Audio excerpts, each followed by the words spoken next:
Hey guys, so we're going to talk about Sonic Lost World, which is, as you all probably know by now, an exclusive to the Wii U. And it seems so surreal that Nintendo and Sega have done an exclusivity deal with Sonic the Hedgehog. It's probably actually not that weird when you really think about it, because, particularly if you include all the handheld games, there have been a lot of Nintendo exclusive Sonic games. And then yeah, you've got the three adventure style games. Well, you've got the storybook games on the Wii. You've got Colors on the Wii. You've got the Mario and Sonic Olympic games. On the Wii.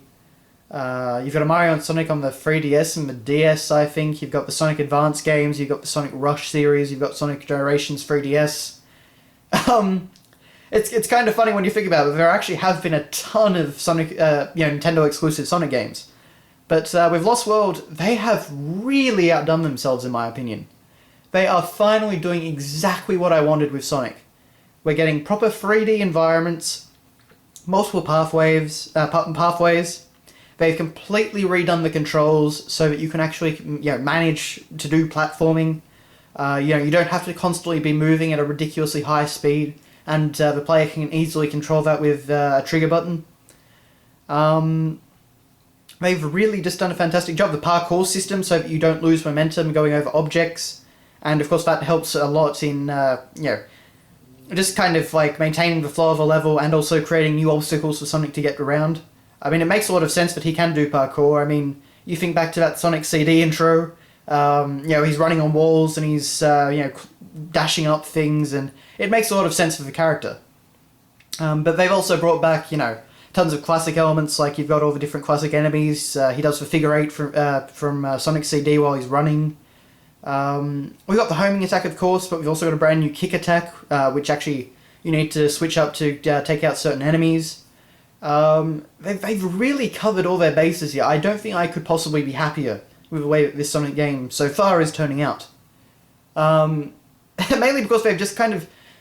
They've really innovated in the way that Sonic plays.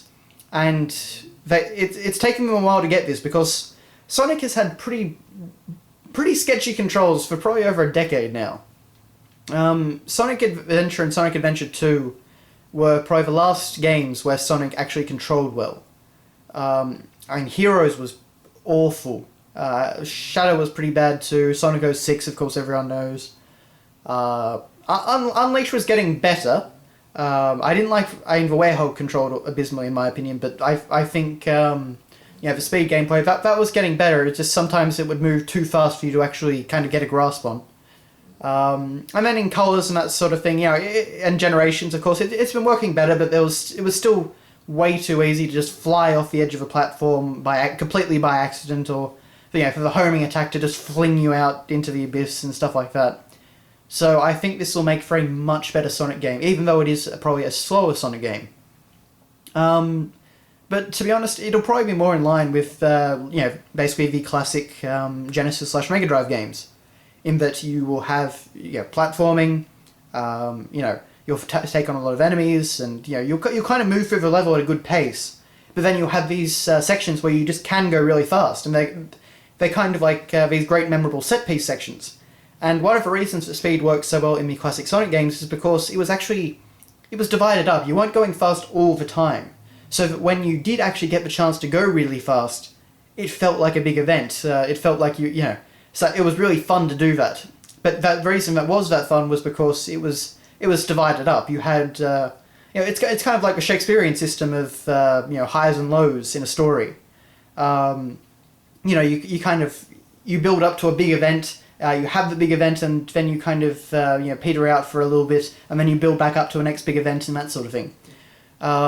It was really good game design. But with a lot of recent Sonic games, it's kind of been go fast, and we're going to stick an obnoxious platforming section right in the middle of it, which you can't control. You can't control very well, rather. So it's seeing this sort of change is a great thing. The other thing that they did show off, which has got me really excited, is the fact that the levels have a ton of variety, both aesthetically and in the way that they're designed. So, Windy Valley 1 that we've been seeing, Sonic's been kind of in this fully 3D environment. It's very Mario Galaxy-esque, with you going between all these different floating structures. It just looked like how a 3D Sonic game really kind of should. And you've got full control over Sonic here. There's lots of parkour. There's lots of alternate routes that were shown. It just looked like a lot of fun, and it's a fully 3D space. Then the next level they showed off was actually from a 2D side-scrolling perspective, and the design of it was much more slower paced and much more platform heavy, but in a different way to the first level. The first level was platform heavy, but it focused kind of more on the parkour elements and using the homing attack, whereas this one was kind of more about more traditional platforming.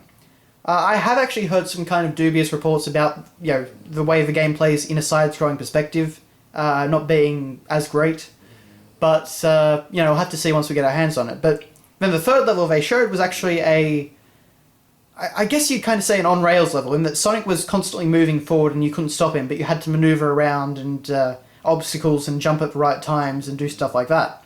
And, that looked really fun. That looked more like the type of gameplay that you'd expect from these guys, but without the obnoxious platforming section in the middle of it. So you can actually control it, as you should be able to.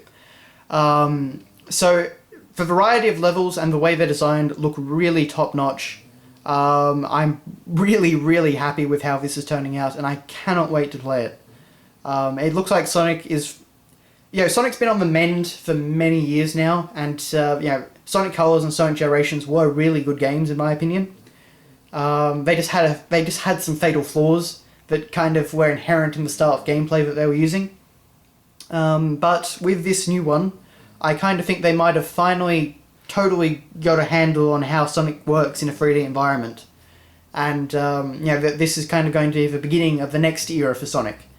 We've had what I kind of like to call the Speed era, which is basically unleashed through to Generations. So now I think we're going to have a kind of new era of Sonic. And I'm totally up for it. I'm really excited for it. So, yeah. Anyway, thanks a lot for watching, guys, and I will see you later.